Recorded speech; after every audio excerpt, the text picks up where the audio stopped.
Les manipulateurs ne vont pas changer, affrontez la vérité.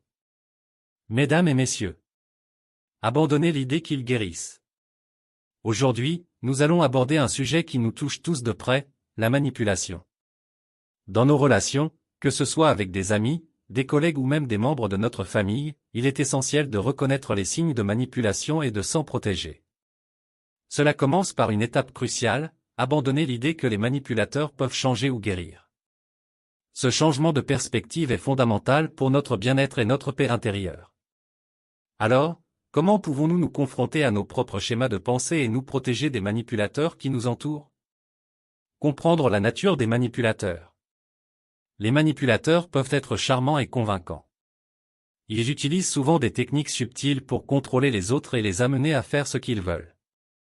Mais derrière ce charme se cache une réalité inquiétante, ces personnes ne changeront pas, du moins pas sans un travail profond et personnel qu'ils ne sont généralement pas prêts à faire. Pourquoi abandonner l'idée qu'ils guérissent? Admettre que les manipulateurs ne vont pas guérir est une libération. En continuant à espérer qu'ils changeront, nous nous condamnons à vivre dans l'attente et l'angoisse. Par exemple, imaginez un ami qui ne cesse de vous demander des services sans jamais vous rendre l'appareil. Vous espérez qu'il finira par comprendre et changer son comportement. Mais en réalité, tant que vous continuez à lui donner ce qu'il veut, il n'a aucune raison de changer. En abandonnant cette idée, vous ouvrez la porte à de nouvelles possibilités, celle de poser des limites et de protéger votre bien-être. Se confronter à ces schémas de pensée. Une fois que vous avez abandonné l'idée que les manipulateurs peuvent guérir, il est temps de vous confronter à vos propres schémas de pensée.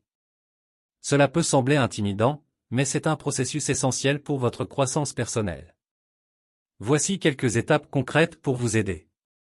1. Reconnaître vos émotions. Lorsque vous êtes face à un manipulateur, prenez un moment pour identifier ce que vous ressentez. Êtes-vous frustré, coupable, ou en colère? Écrire ces émotions peut vous aider à les clarifier. Par exemple, si un collègue vous critique sans raison, notez que vous ressentez de la colère ou de la frustration. Cela vous aidera à prendre du recul.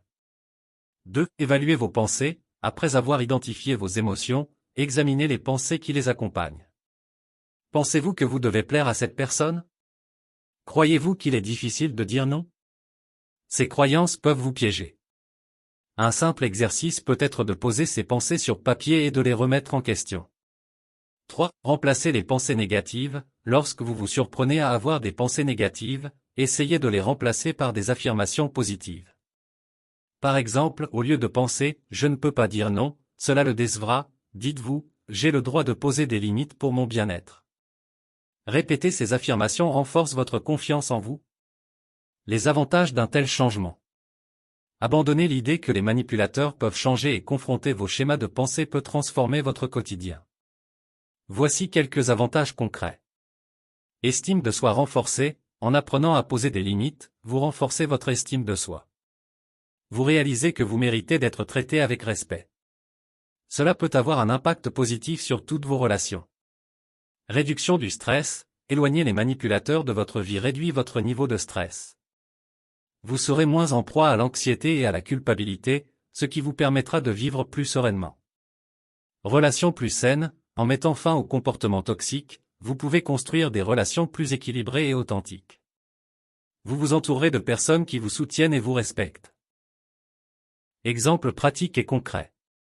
Pour illustrer ces principes, prenons quelques exemples pratiques. Dans le milieu professionnel, supposons que vous ayez un collègue qui vous demande régulièrement de finir ses tâches.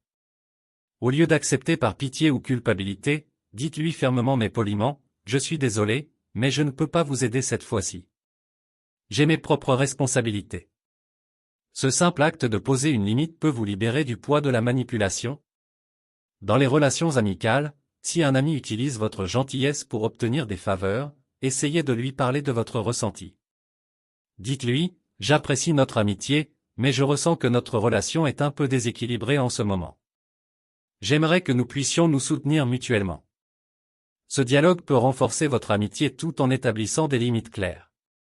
Dans la famille, un membre de votre famille peut jouer sur vos émotions pour obtenir ce qu'il veut. N'hésitez pas à lui dire « Je me sens mal à l'aise lorsque tu me demandes cela.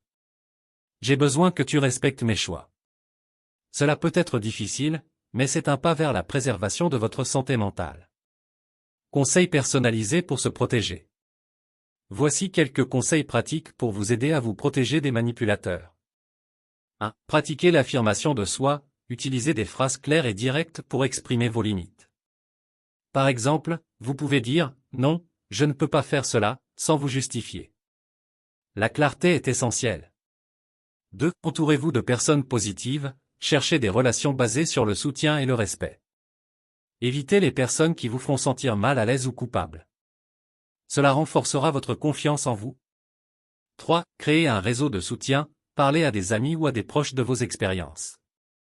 Discuter de vos sentiments avec quelqu'un de confiance peut vous aider à voir les choses sous un autre angle et à prendre conscience de la manipulation. 4. Prenez du temps pour vous, accordez-vous des moments de pause pour réfléchir à vos émotions et à vos besoins. La méditation, le yoga ou le simple fait de prendre une marche peuvent vous aider à vous recentrer. 5. Cherchez un accompagnement, si vous vous sentez submergé par la manipulation, envisagez de consulter un professionnel. Un thérapeute peut vous aider à travailler sur vos schémas de pensée et à développer des stratégies pour gérer la manipulation.